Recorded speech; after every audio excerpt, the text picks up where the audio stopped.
Bueno, hasta ahora saludamos a los seguidores de Risaralda en línea. Nos encontramos aquí con un actor político del departamento de Risaralda, Freddy Arias. Doctor, ¿cómo estamos? Buenos días a todos quienes nos ven, nos escuchan.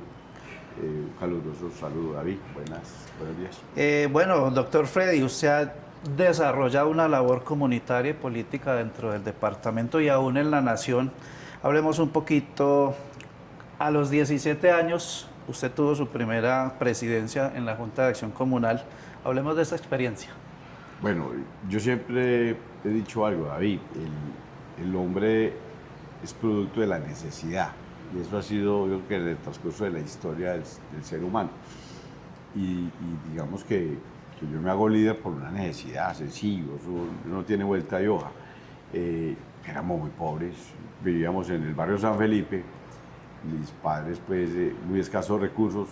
En ese momento estábamos haciendo toda esa parte de San Felipe, la Acuarela, todo ese sector de los sauces en el barrio Cuba, y no teníamos servicios públicos. Era sacando agua de aljibe, era haciendo las necesidades en lo que llamábamos, yo creo que ya los jóvenes ya no saben qué es eso, una letrina. Sí. La energía nos la robábamos de los sauces con cables y salíamos con bolsas de plástico en el pantanero para poder ir a estudiar a la Ormaza. Entonces, pues, cuando usted ve una necesidad de esas, pues, alguien tiene que agarrar la vocería de las comunidades para empezar a gestionar recursos para poder mejorar esas condiciones de vida. Y fue Freddy Arias, de pronto el flaquito, el más chiquito, tal vez de la comunidad, que frente a ese tema, pues, ¿cómo? No sé, eso nace como con uno. Y fue ahí donde hice, digamos, mi parte de ser líder comunal. Eso logró, pues obviamente también que nos empezáramos a conocer muchos comunales y empezar a conocer muchos comunales en el barrio Cuba, la ciudad de la Cuba, a formarnos como comunales, y eso posteriormente me llevó a la comuna, a ser presidente de la comuna Lozo y después más adelante de concejal de Pereira. ¿Ese liderazgo usted, digamos, lo tuvo desde pequeño en el colegio o solo fue esa necesidad que lo impulsó allí? En el colegio alcancé a incursionar un poco en los temas de personeros municipales, de esos líderes que se tenían dentro de las... pero no fue tan contundente. Yo creo que habían otros más líderes que yo en Sí. ese momento.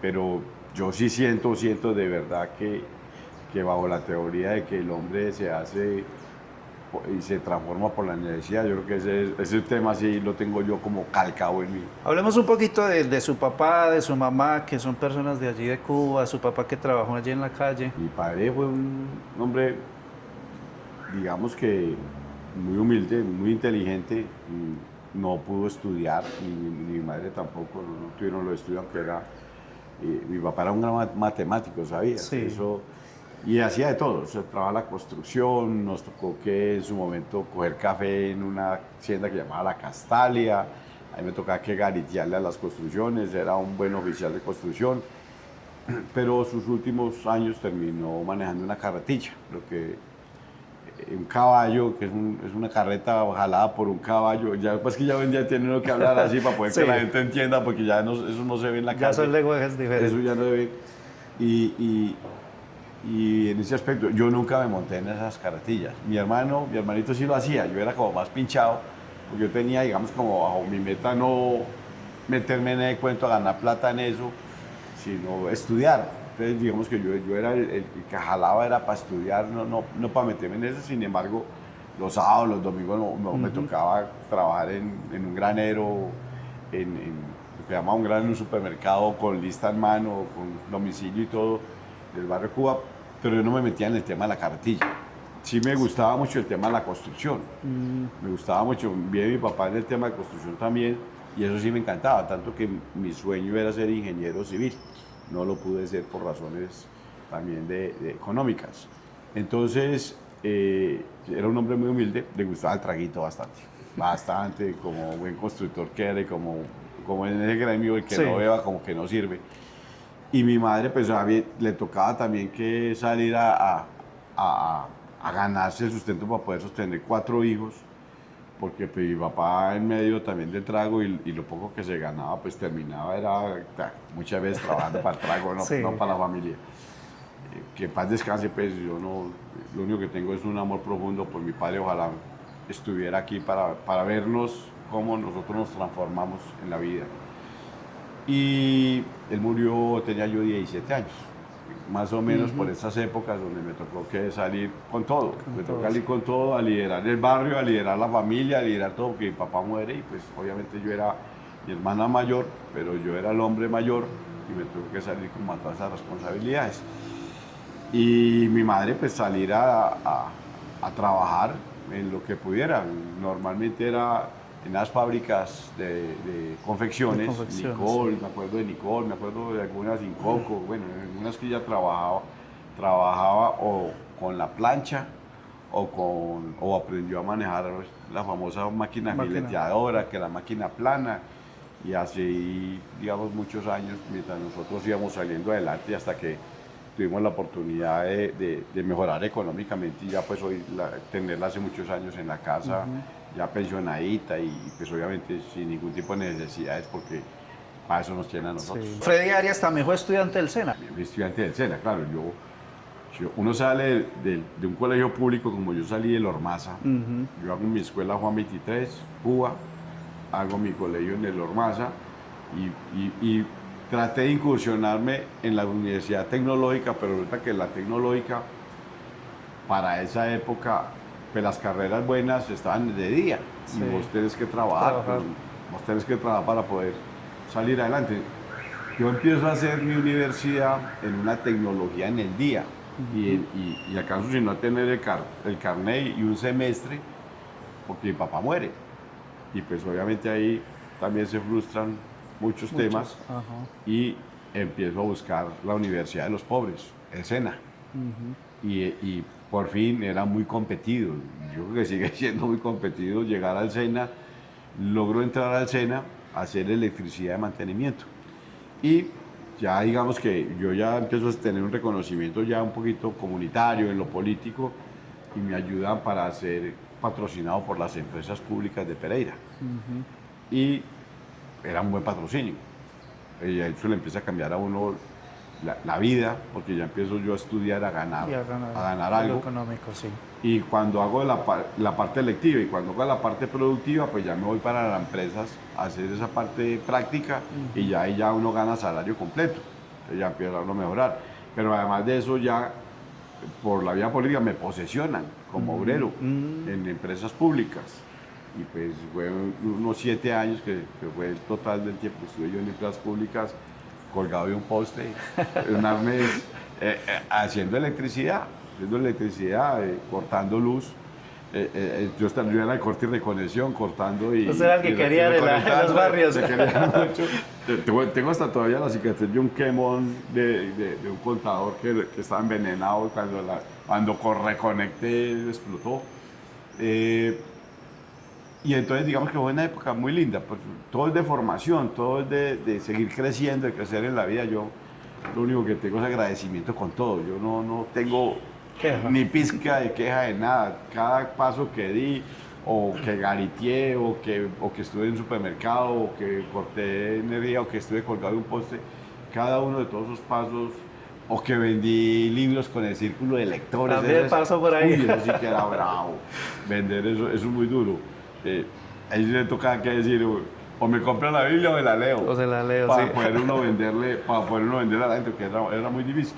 Bueno, muchos pasos uno tratando de salir adelante en la vida y de ganarse cualquier recurso, todo legal, todo dentro de la ley y todo dentro del trabajo, para poder sacar adelante la familia, para poder ayudar a la familia, para poder construir la casa San Felipe, que hoy ya tenemos, pues, empezamos en un ranchito muy humilde, y luego como que le construimos a mamá su casa, que hoy es una casa muy buena, en el barrio San Felipe, todavía sigue la casita allá.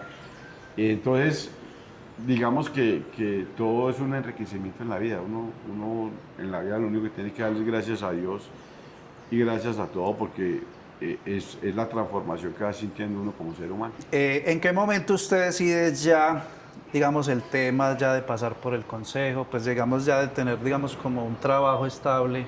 ¿En qué momento decide cambiar y ya volverse ese actor político, digamos, en el Consejo? Después de todo ese trabajo comunitario, yo me di cuenta que tenía un liderazgo, que había un potencial difícil. Esa fue otra pelea política impresionante con Enrique Soto, que en paz descanse, porque pues yo exigía mi espacio para estar en la lista del Consejo y él tenía otras prioridades.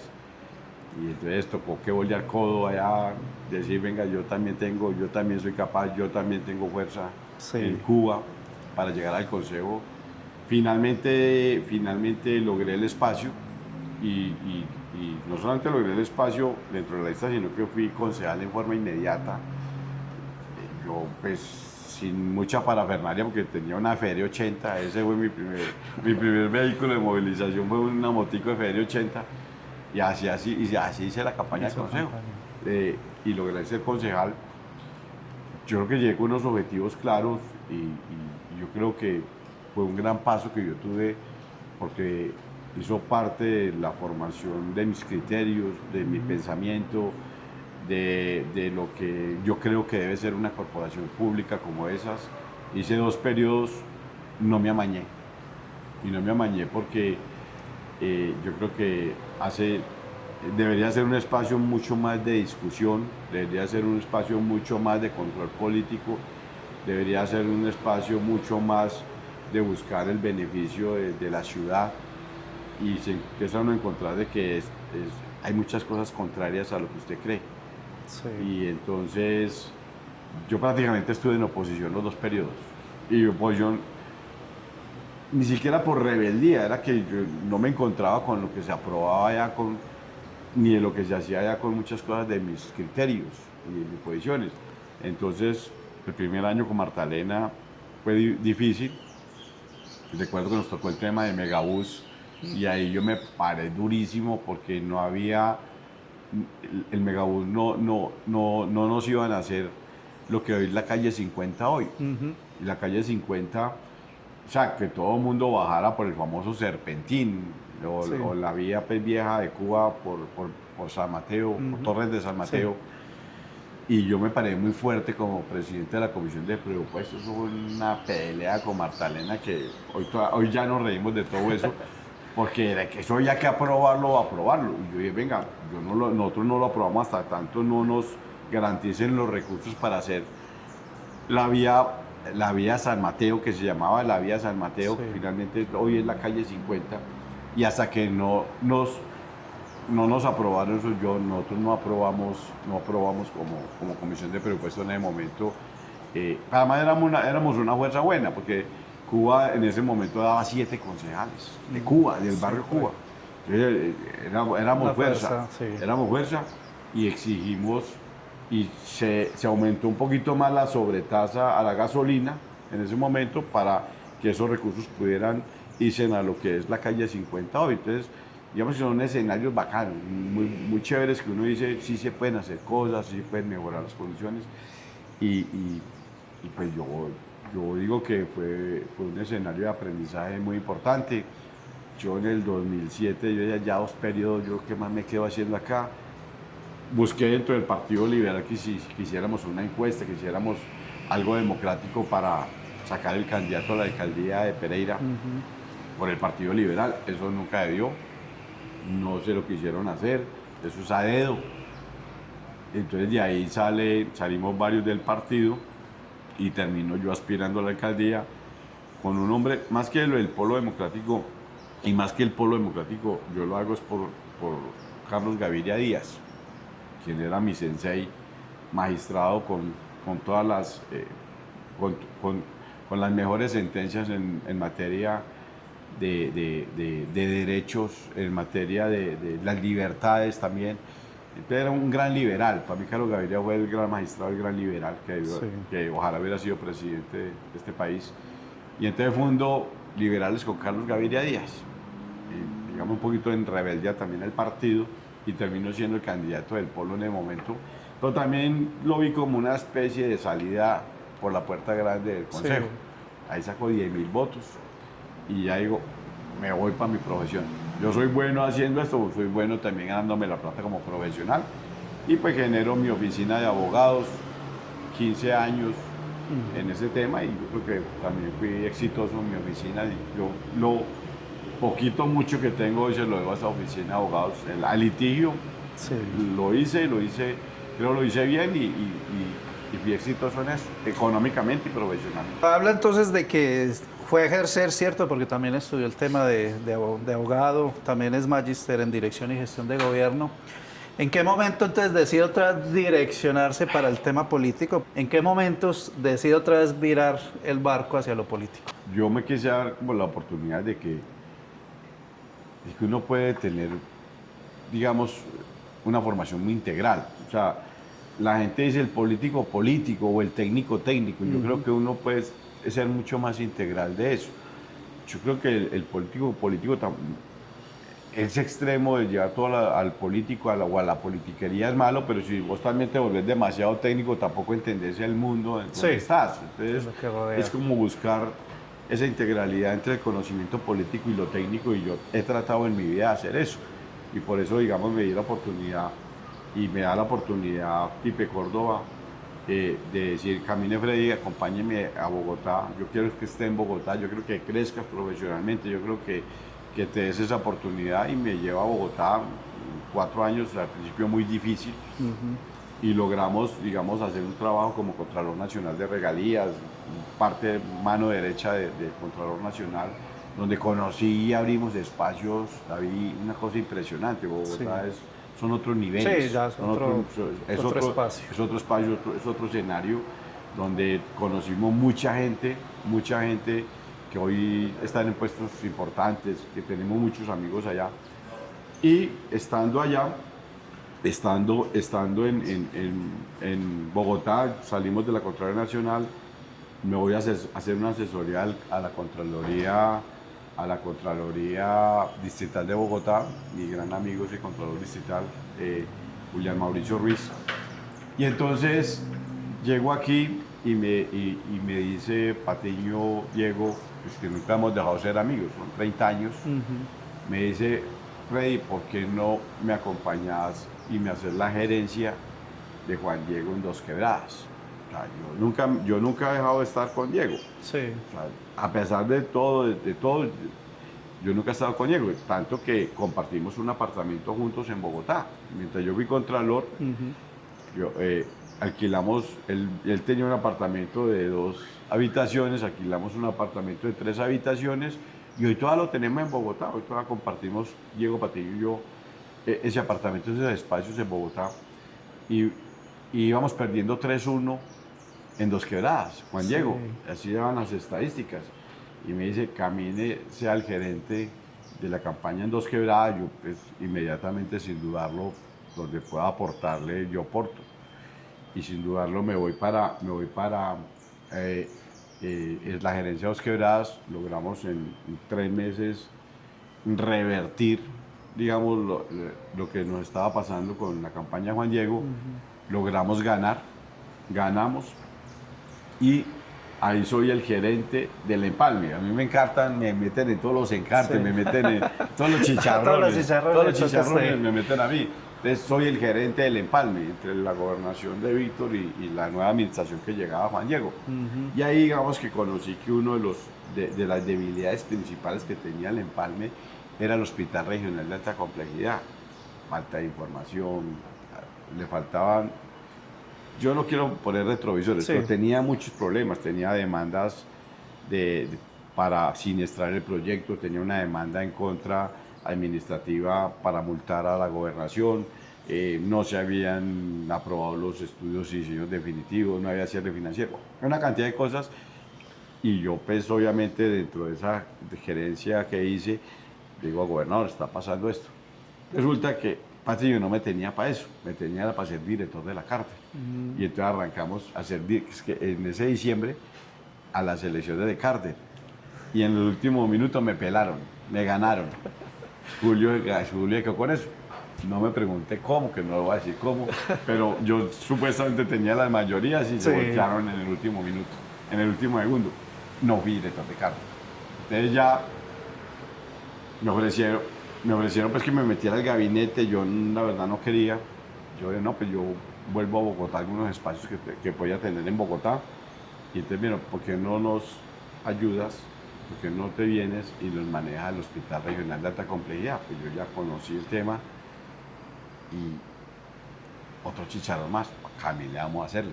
Y empezamos a trabajar, a diseñar ya, digamos, todo ese esquema y a diseñar todo lo que teníamos que hacer paso a paso y logramos en 6 meses revertir toda esa problemática que tenía, lograr hacer cierres financieros, cierres presupuestales, la aprobación del proyecto en su integralidad y digamos que empezar a cambiar mucho el panorama que traía ese proyecto y también empezar a cambiarle la mentalidad al ministerio y al gobierno nacional, que lo que querían era siniestrar eso. Sí. Eso me ayudó mucho los organismos de control y me ayudó mucho venir de un organismo de control, porque la Procuraduría y la Contraloría estuvieron al lado nuestro, al lado de la gobernación, buscando que ese proyecto saliera adelante, como una necesidad que tiene infinita esta región. Y pues obviamente cuando llego yo allá resulta que la procuradora había sido compañera mía en la Contraloría. Entonces, ay, Fredicito, tal. Al ministerio ya empieza a decir, ¿y usted man qué? ¿Cierto? Y ya empezamos a rodearnos con los organismos de control. Los de la Contraloría que llegan también pues algunos me dicen jefe porque yo había sido jefe de ellos. Entonces, digamos, eso lo utilicé para bien. Sí. Nunca lo utilicé para mal, lo utilicé para quién, para bien del proyecto. Camine organismos de control, camine ministerio, pongamos sobre la mesa todo este tema, o lo siniestramos o lo sacamos adelante, pero esto no puede seguir así. Y fue así como empezamos a darnos tareas, ellos a apretarnos a nosotros, a apretar al ministerio, a que nos pusiéramos de acuerdo en los temas que se tenían de discusión, se volvieron temas de discusión de un año y el proyecto ahí, y si poder seguirlo, y si poder avanzar, y las demandas corriendo. Temas como un aislador sísmico. ¿Sabe cómo solucionamos? Un año discutiendo, solucionamos con una visita de la Procuraduría, de la Contraloría, del Ministerio y nosotros con técnicos. Y al final fuimos a un edificio que tiene esos mismos aisladores y ese día dijimos, estos son, ya, chao, hasta luego, se compran y hacen parte del diseño. ¿Sí me entiendes? Son temas tan prácticos como eso, pero que se volvían en discusión o porque no había voluntad política también. Sí, Eso es de ahí. Y logramos, digamos, ir avanzando en eso.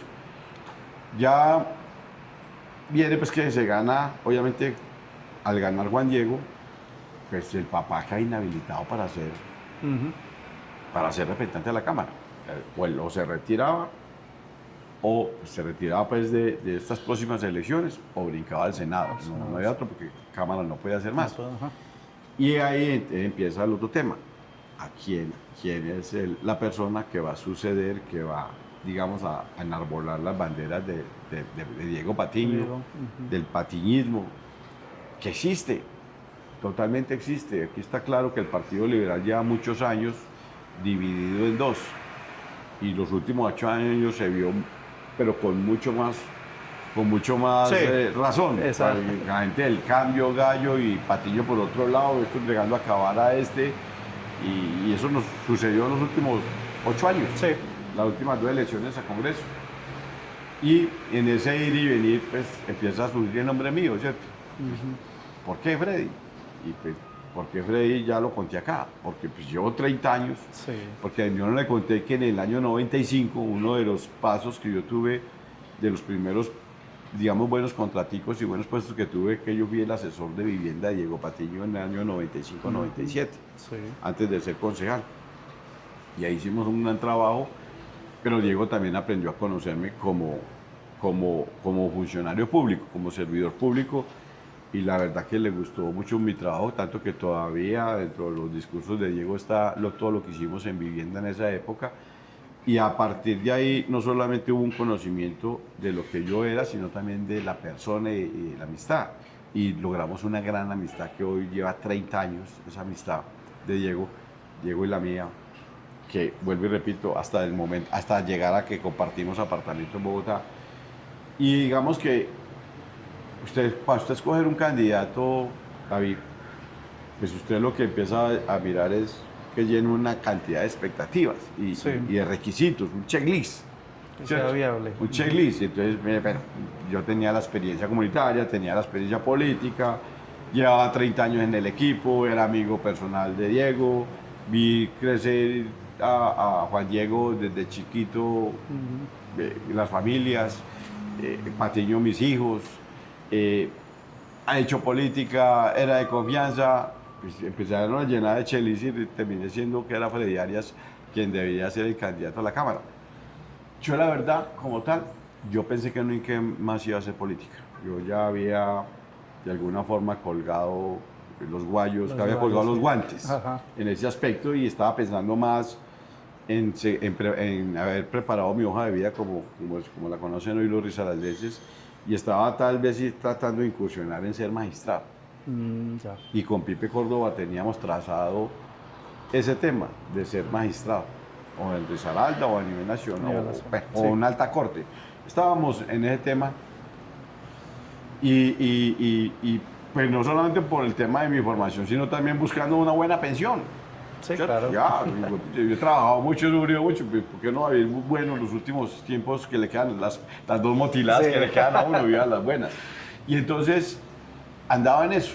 Entonces yo le decía a Diego, y muchas veces, en muchas de nuestras tertulias, decía, mire, si soy yo bien, si no soy yo también, yo no tengo ningún lío porque pues, estoy feliz con lo del hospital, el proyecto, yo me enamoré de ese proyecto, me puse la camiseta, lo trabajé, le di con toda, creo que es el mejor proyecto de los últimos tiempos. Tuve el honor de estar ahí, hubiera querido tener el honor de cortar la cinta del tema, pero lo hace como congresista, obviamente.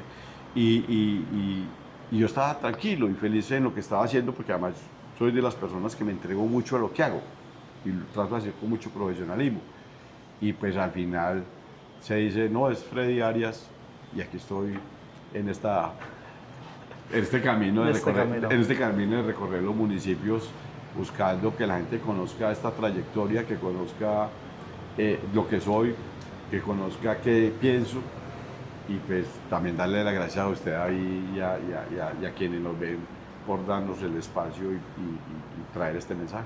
Bueno, doctor Freddy, muchas gracias por contarle a los risaraldenses un poco de su trayectoria. Sé que hay mucho por hablar y muchas cosas por contar porque son 30 años de trayectoria, pero igualmente seguiremos viéndonos aquí a través de nuestras redes sociales, siguiendo hablando un poquito y cómo va creciendo todo este trabajo y este desarrollo en esa búsqueda de esa curul de la Cámara de Representantes. Sí, no, muchas gracias de verdad a todos, decirles que hay aquí en una muy buena hoja de vida y van a haber unas grandes propuestas.